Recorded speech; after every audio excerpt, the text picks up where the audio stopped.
चलिए दोस्तों, तो आपको लग रहा होगा ये फिर से कहां से आ गया रूल नंबर 43 और ये क्या ही पेज आया है यहाँ पे। तो देखो, हुआ कुछ ऐसा कि रूल नंबर 43 आपको पहले स्टैट्यूटरी प्रोविजंस के जरिए समझाया गया, आफ्टर दैट आपको उसकी एनालिसिस समझाई गई। बट मुझे कहीं ना कहीं मॉड्यूल की कमी की वजह से या जो भी कुछ कह लो आप, उस वजह से मुझे ऐसा लग रहा था कि आपको वो 100% क्लियर नहीं हुआ। जो मैंने लास्ट पार्ट में भी आपसे इसकी बात की थी कि वो 100% क्लैरिटी नहीं आई होगी आपको, ऐसा मुझे लग रहा था। अब मैंने कहा था उसके प्रैक्टिकल प्रॉब्लम में आपको उसका क्वेश्चन रिलेट हो जाएगा तो आपको कुछ क्लैरिटी आ जाएगी, बट ऐसा कुछ वहां पे भी नहीं पाया गया। तो अब आपको ये रूल क्लियर हो जाए, ऑल्दो मैंने बार बार कहा है कि उतना रेलेवेंट नहीं है, बट आपके मॉड्यूल में अगर इसको रखा गया है, आपकी अगर मॉड्यूल के अंदर रूल नंबर 43 को डिस्कस किया गया है, तो कहीं ना कहीं आपको इसका प्रैक्टिकल एप्लीकेबिलिटी पता होना चाहिए। खुदा ना खास्ता अगर क्वेश्चन आ जाता है तो आप एटलीस्ट अटेम्प्ट तो कर पाओ, ऐसा ना कि सिर्फ थ्योरी में ही कहानी रह जाए। तो इसलिए आपको संतुष्टि देने के लिए, खुद को संतुष्टि देने के लिए क्या किया मैंने, उठाया है आपके लिए नवंबर 20 का आरटीपी। किसका है ये आरटीपी? ये है आरटीपी सीए फाइनल का। ठीक है, तो इंटर में और सच मैं कह रहा हूं बार बार इतना एप्लीकेबल नहीं है, बट हाँ सीए फाइनल में ये 8 मार्क्स का क्वेश्चन है आपका, 8 नंबर का इसके ऊपर फुल फ्लेज क्वेश्चन निकल के आता है। हमारा पर्पस ये नहीं कि हम सीए फाइनल का क्वेश्चन क्लियर करें, हमारा पर्पस ये है कि जहां हमने रूल 43 को समझने के लिए लगभग 40-50 मिनट खर्च किए हैं, तो क्यों ना और 10 से 15 मिनट खर्च करके हम उसका प्रैक्टिकल एप्लीकेशन भी देख ले कि हाँ भैया जो रूल हमने थ्योरेटिकली समझा, थ्योरेटिकली पढ़ा, उसको प्रैक्टिकली किस तरीके से अप्लाई किया जाता है, क्वेश्चंस उसके ऊपर किस तरीके से सॉल्व किए जाते हैं, ताकि एक कंप्लीट संतुष्टि आपको भी मिले और मुझे भी मिले कि हाँ हमारा ये 1 घंटा पूरा वसूल हुआ। ठीक है, तो चलिए फटाफट से क्वेश्चन को समझेंगे। प्रोविजन आपको ध्यान होने चाहिए और उसके बेस पे इसको सॉल्व करने की कोशिश करेंगे। This is full of practical question. ठीक है, ऑब्वियसली इसके अंदर प्रैक्टिकल क्वेश्चन आपको पता है, जब भी टेक्स्ट के ऐसे क्वेश्चंस होते हैं तो हर एक पॉइंट्स को हमें किसको प्लस करना है, किसको माइनस करना है, क्या सॉल्व करना है, वो तो करना ही होता है। अलॉन्ग विद दैट उसके ऊपर हमें एक नोट लिखना होता है जब हम पेपरों में अपना आंसर करते हैं तब। फिलहाल हम पेपर का आंसर नहीं कर रहे हैं, मेरा पर्पस आपको समझाने का, तो मैं उसको आपको शॉर्ट एंड क्रिस्प तरीके से समझा के चलूंगा। डिटेल्ड आंसर देखने के लिए आप आरटीपी आराम से सीए की साइट से डाउनलोड कर सकते हैं और फिर से एक बार डिटेल में उसको चाहे तो समझ लेंगे, वो आप खुद से भी कर लेंगे। मैं थ्योरी वगैरह यहाँ लिखूंगा नहीं कि आंसर किस तरीके से ड्राफ्ट किया जाता है। मेरा पर्पस ये है कि आपको उसको प्रैक्टिकली क्लियर करवा देना कि किस अमाउंट का किस तरीके से यूज है, किसको लिया जा रहा है, किसको नहीं लिया जा रहा है, उसके पीछे क्या रीजन है जो हमने थ्योरेटिकली पढ़ा उससे रिलेट करते हुए। चलिए सर, बात समझ में आ गई। सवाल पढ़ते हैं पहले फटाफट से, फिर बढ़ेंगे इसके आंसर में। देखो क्या कह रहा है, KPI limited registered in the state of Himachal Pradesh has a manufacturing unit at Baddi, Himachal Pradesh. ठीक है sir, the company manufactures 2 product XT और ST, while XT जो है वो टैक्सेबल है, X से पता लगेगा टैक्सेबल है, और ST जो है वो एग्जेम्प्ट है फ्रॉम जीएसटी। ठीक है जी, एक प्रोडक्ट टैक्सेबल है, एक प्रोडक्ट इनका क्या है, exempt. KPI limited has furnished the following details, ये इन्होंने कुछ दे दी हमें डिटेल्स, फर्निश करिए, इसके बेस पे अपने को काम करना है। ठीक है सर, कर लेंगे। सीरियल नंबर, पर्टिकुलर्स, आईजीएसटी, ये आईजीएसटी की आपको अमाउंट दे दिए। ए, मशीनरी 1 है जो कि परचेज किया इन्होंने 1 जुलाई को for being used in the manufacturing XT और एसटी, मतलब दोनों कॉमन हो गए। मतलब ये कि इन्होंने मशीन खरीदी जिससे ये एक्सटी भी बनाएंगे और एक्सटी भी बनाएंगे, मतलब दोनों प्रोडक्ट बनाएंगे, which is common in nature. ठीक है सर। मशीनरी 2 परचेज किया इन्होंने 1 जुलाई को for being exclusively used in manufacturing product XT, XT बोले तो टैक्सेबल, तो ये हो गया सिर्फ और सिर्फ टैक्सेबल के लिए एक्सक्लूसिवली। ठीक है सर, इसका भी हमें आईटीसी मिल जाएगा और ये कॉमन आईटीसी नहीं है, मतलब इसके लिए हमें कैलकुलेशन की जरूरत नहीं है, ये पूरा का पूरा हमारा क्रेडिट लेजर में चला जाएगा। Machinery 3 purchased on 1st July for being exclusively used in manufacturing product ST. अब ये ST के लिए that is exclusively for the purpose of exempt, exclusively for the purpose of exempt supply, तो इसका अपने को क्रेडिट नहीं मिलेगा। Machinery 4 purchased on 1st October last year. अब ये इन्होंने कब खरीदा है, ये अभी नहीं खरीदा, ये कब खरीदा है, लास्ट ईयर में खरीदा था। For being exclusively used in manufacturing product ST, मतलब exempt वाले प्रोडक्ट को बनाते थे, लास्ट ईयर में उन्होंने खरीदा था। From 1 July such machinery will also be used for manufacturing product XT, मतलब ये भी क्या हो गया, अब कॉमन हो गया। पहले इससे सिर्फ exempt बनाया जाता था, उसमें यूज किया जाता था, अब इसको कॉमनली यूज किया जाएगा, दोनों चीज की मैन्युफैक्चरिंग इसमें की जाएगी 1 जुलाई से। ठीक है सर, ये वाला केस भी हमने देखा था, exempt से आ गया हमारे ये कॉमन के अंदर। This is common, this is totally taxable, this is totally exempt and this is both, कि पहले क्या था हमारा, ये एग्जेम्प्ट था, अब ये कॉमन में ट्रांसफर हो गया। ठीक है सर, यहां तक बात समझ में आती है। अगला देखो, ई पॉइंट क्या कह रहा है, मशीनरी 5 है, मशीनरी 5 है जो कि परचेज किया इन्होंने 1 जनवरी को for being exclusively used in manufacturing product XT. Machinery 5 जो है वो इन्होंने परचेज किया 1 जनवरी को, जिससे ये एक्सक्लूसिवली क्या बनाएंगे, प्रोडक्ट एक्सटी बनाएंगे। From 1 July such machinery will also be use for manufacturing product ST. मतलब कि 1 जनवरी को खरीदा था, तब ये इससे क्या बनाते थे, एक्सटी बनाते थे, मतलब टैक्सेबल गुड्स बनाते थे। ठीक है जी। और अब ये 1 जुलाई से क्या कह रहे हैं कि इससे ये एसटी भी बनाएंगे, मतलब इन्होंने टैक्सेबल से इसको कहां लेके आ गए, कॉमन पे लेके आ गए। ये भी हमने सिनेरियो देखा था कि ऐसा भी होता है तो क्या करेंगे। चलो जी, प्रैक्टिकल एप्लीकेबिलिटी इसकी भी पता लग जाएगी। आगे बढ़ो। Machinery 6 purchased on 1 July 2 years ago, 1 जुलाई को खरीदा था इन्होंने 2 साल पहले, for being used in manufacturing XT और एसटी, मतलब कॉमन पर्पस का है, लेकिन ये अभी का नहीं है, ये फ्रेश नहीं है, 2 साल पहले खरीदा था। तो ये आपको ये चेक करने के लिए कि भैया 2 साल पहले भी खरीदा था तो क्या ये टीसी का पार्ट बनेगा कि नहीं बनेगा, तो बताओ क्या होगा, बनेगा। क्यों? क्योंकि भैया एसेट्स की लाइफ कितनी बताई गई आपको, 5 साल बताएगी। 2 साल पहले भी खरीदा तो भी इसकी लाइफ अभी बची है, तो कैलकुलेशन का रोल अभी भी ये अदा करेगा, कैलकुलेशन में ये अभी भी आएगा फिगर। ठीक है ना। चलो बाकी आंसर में देखेंगे आपसे क्या क्या मांग रहा है। कह रहा है amount of input tax credit credited to electronic credit ledger for the month of July. कह रहा है कि आईटीसी बताओ कितना क्रेडिट होगा आपके इलेक्ट्रॉनिक क्रेडिट लेजर में जुलाई के महीने में, सिर्फ जुलाई के महीने में कितना क्रेडिट होगा बता देंगे जी। फिर कह रहा है अमाउंट ऑफ इनएलिजिबल क्रेडिट बताओ, टाई बताओ for the month of July. Ineligible credit कितना होगा वो भी आपको बताने के लिए कह रहा है। टाई, टाई का मतलब क्या हुआ, जहां पे वो 5% पर क्वार्टर वाली कैलकुलेशन करते थे, वो सिचुएशन सिर्फ एक ही जगह पे है, वो सिचुएशन सिर्फ और सिर्फ एक ही जगह पे है, जहां पे आपको 5% पर क्वार्टर और पार्ट देयर ऑफ के हिसाब से कैलकुलेट करना है, जहां पे कि पहले वो था आपका नॉन बिजनेस पर्पस के लिए और अब वो यूज हो रहा है फॉर कॉमन पर्पस। ठीक है सर, टाई निकाल देंगे। फिर कह रहा है टीसी बताओ the amount of aggregate value of common credit, तो टीसी हमें कैलकुलेट करना है, तो हमें कौन कौन से कॉमन क्रेडिट का पार्ट होगा वो निकाल लेंगे। और उसके बाद कह रहा है कि common credit for the month of जुलाई, अब जुलाई के महीने का कॉमन क्रेडिट कितना होगा वो बताओ, मतलब टीएम के लिए कह रहा है, तो टीसी निकल के आ जाएगा, तो कुछ भी नहीं है, 60 से उसको डिवाइड दे देंगे, काम हो जाएगा अपना। Note all the condition necessary for availing the ITC have been complied with, कह रहा है जितने कंडीशन है वो सारे सारे कंप्लाई किए जा रहे हैं। Make suitable assumption wherever required, आपको कह रहा है कि अगर कहीं एजम्पशन लेने की आवश्यकता है तो वो आप ले सकते हो। This is a 8 marks question, 2 marks for each, 4 part में आपको सवाल पूछे गए, 8 मार्क्स का आपका ये सीए फाइनल का सवाल है। चलिए सर, अब मैं इसको थोड़ा सा छोटा कर दूं अगर आप कहो तो, ताकि ये एक पेज पे पूरा क्वेश्चन दिख सके। आ गया?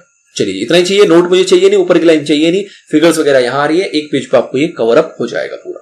चलिए सबसे पहला सवाल था कि हमें चाहिए amount of input tax credit for the month of जुलाई, तो बताओ फॉर द मंथ ऑफ जुलाई में कौन कौन से आपके आईटीसी का पार्ट बनेगा। तो आप पहला पार्ट जब सॉल्व करोगे तो आपको यहां पे निकालना है अपना आईटीसी स्टेटमेंट बनाना है, आईटीसी स्टेटमेंट बनाना है फॉर द मंथ ऑफ जुलाई, कि जुलाई में आईटीसी आपका कितना है जो कि ट्रांसफर किया जाएगा, क्रेडिटेड, ट्रांसफर लिखो, क्रेडिटेड लिखो टू इलेक्ट्रॉनिक क्रेडिट लेजर।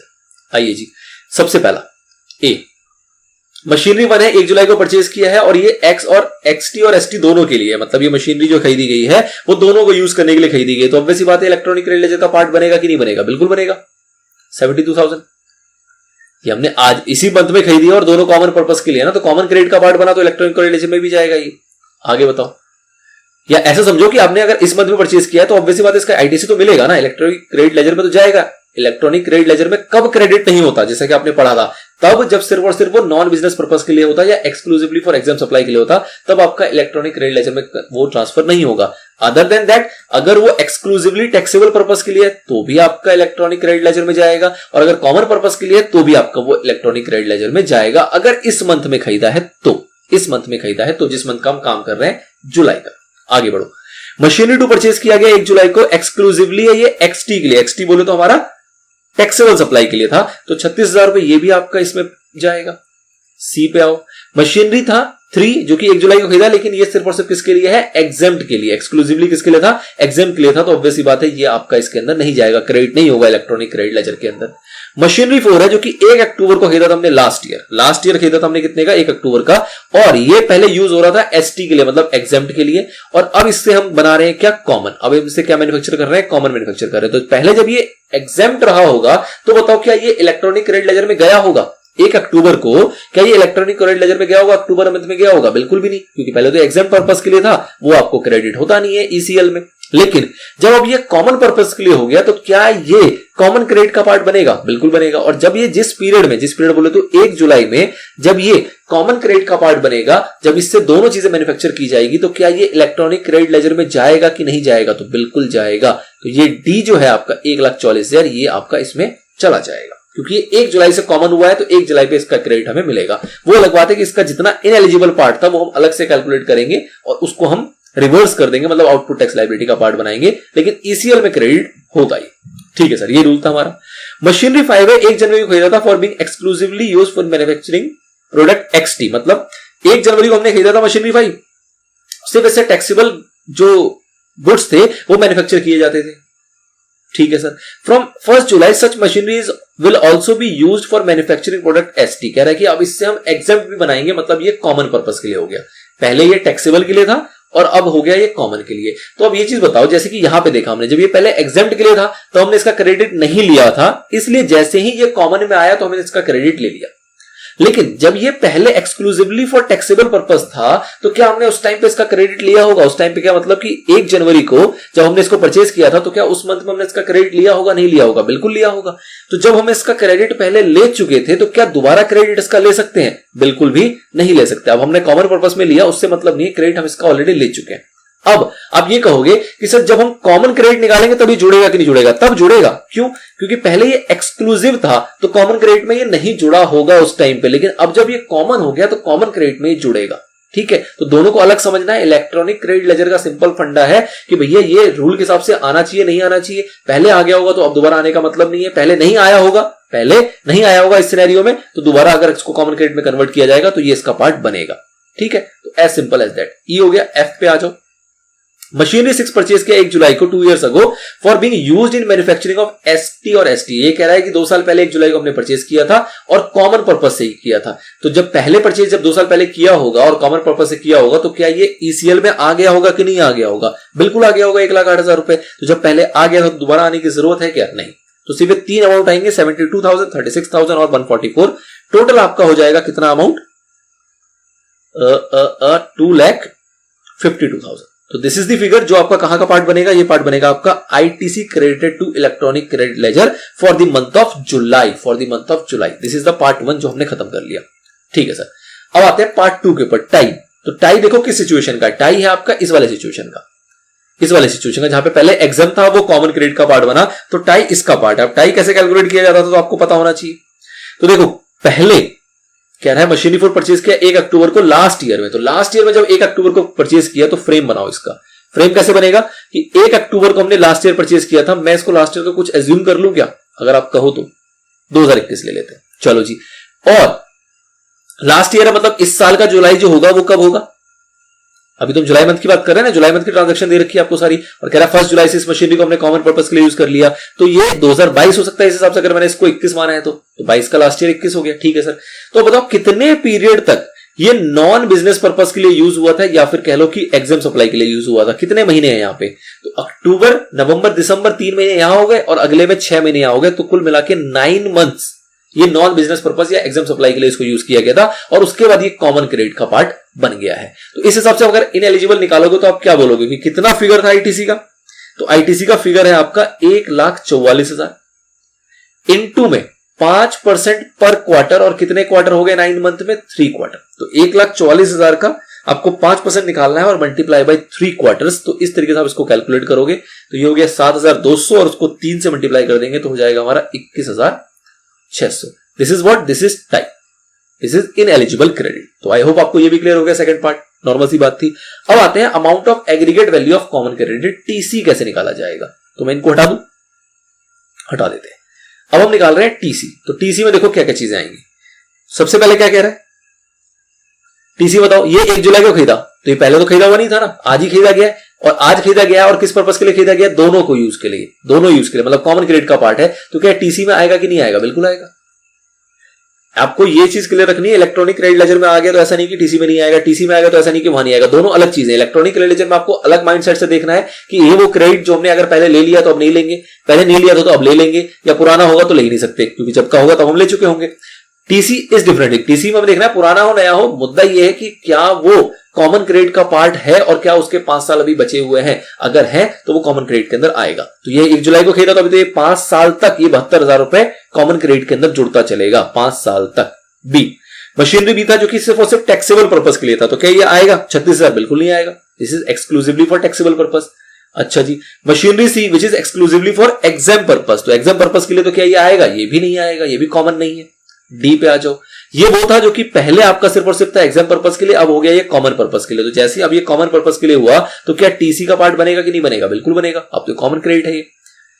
आ जाओ ई पे, मशीनरी 5 था जो कि पहले था टैक्सेबल पर्पस के लिए और अब ये हो गया कॉमन पर्पस के लिए। तो पहले टैक्सेबल पर्पस के लिए था तो हम इसका आईटीसी ले चुके थे लेकिन टीसी का पार्ट नहीं बना था, तो इसलिए हमने इसको आईटीसी में दोबारा नहीं लिया, लेकिन हम आईटीसी ले चुके थे वो अलग चीज है। टीसी का पार्ट बनेगा कि नहीं बनेगा? तो ऑब्वियसली बात है, जब पहले एक्सक्लूसिवली टैक्सेबल पर्पस के लिए रहा होगा जैसे कि ये वाला, तो हमने इसको नहीं लिया ना टीसी के अंदर, बी वाले को हमने नहीं लिया टीसी के अंदर। लेकिन जब ये कॉमन पर्पस के लिए हो गया, एक्सटीबी बनेंगे उससे, एसटीबी बनेगा इससे, तो ये कॉमन क्रेडिट हो गया। तो क्या ये इसका पार्ट बनेगा नहीं बनेगा? तो ये इसका पार्ट बन जाएगा।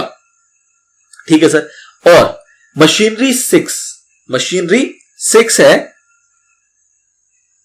Purchase on 1 July 2 years ago for being used in manufacturing of XT और एसटी। ये मशीनरी 6 जो है ये दोनों पर्पस के लिए यूज किया जाता है और हमने 2 साल पहले खरीदा था। तो 2 साल पहले खरीदा था, 2 साल पहले भी ये क्या था? कॉमन था, और 2 साल हुए हैं अभी, 5 साल खत्म नहीं हुए, तो इसलिए अभी भी ये किसका पार्ट रहेगा? आपके कॉमन क्रेडिट का पार्ट बनता रहेगा। कब तक बनता रहेगा? 5 सालों तक बनता रहेगा। तो 6 के 6 पॉइंट कवर हो गए। ये सारे फिगर्स हैं जो आपको कंसिडरेशन में लेना है, which is the part of common credit, aggregate value of common credit. तो ये सारे क्या है? ये ए है, जैसे हमने पढ़ा था ना, ए होता है, ए होता है, ए होता है, ये सारे ए थे और इन सब ए का एग्रीगेट वैल्यू जो होगा वो आपका टीसी कहलाएगा। तो इन सबका टोटल लगा दो फटाफट से, बताओ क्या होगा?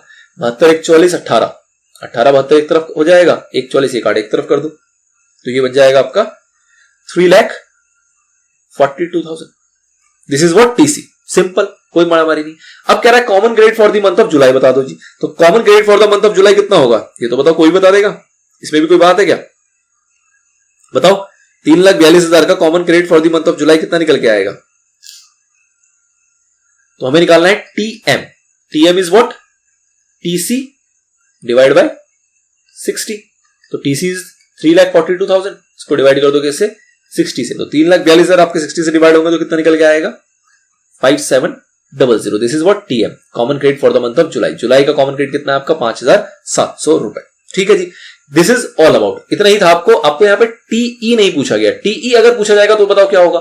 मतलब सारी चीजें तो पूछ ली गई इन्होंने, टी ना पूछ के कौन सा एहसान कर रहे हैं। तो अगर टी आपसे पूछ लिया जाता तो क्या हो जाता? टीएम आपका निकल के आ गया है, टीएम आपका निकल के आ गया है। आपको यहाँ पे 2 डाटा और दिया होता है, एक एग्जाम सप्लाई दिया होता और एक टोटल सप्लाई दिया होता, या फिर एग्जाम सप्लाई दिया होता और टैक्सेबल सप्लाई दिया होता। एग्जाम और टैक्सेबल को जोड़ के आपका टोटल सप्लाई आ जाता। इस फॉर्मूले में उसको सेट करते तो आपका वो पोर्शन आ जाता जिसको आपको आउटपुट टैक्स लायबिलिटी के अंदर ऐड करना है, विच इज टीई। ठीक है, तो this is the level of CA final. कुछ खास इसे रॉकेट साइंस नहीं होते, प्रोविजन आपने भी समझे, प्रोविजन वहां भी समझे जाते हैं। द थिंग इज की न्यू अमेंडमेंट एरिया है, 2020 में ही इसके अंदर अमेंडमेंट की गई रूल 43 के अंदर, तो थोड़ा सा इंपॉर्टेंट हो जाता है। इसलिए मेरा था कि आपको ये डीपली क्लियर हो जाए। अभी भी क्लियर नहीं हुआ तो आपको दोबारा वीडियो देखने की जरूरत है, अदरवाइज आपको थ्योरेटिकली प्रैक्टिकली हर एंगल से कॉन्सेप्ट पूरा का पूरा क्लियर हो जाना चाहिए, ये मैं मान के चल रहा हूं। अब इस पे चर्चा हम कुछ नहीं करेंगे। रूल नंबर 43 हमारा कंप्लीटली पैक्ड हो गया up to the level of CA final, तो इंटर के लिए तो ये बहुत ही ज्यादा है। ठीक है, चलिए जी आगे बढ़ेंगे ब्लॉक क्रेडिट को। Till then stay connected and stay tuned.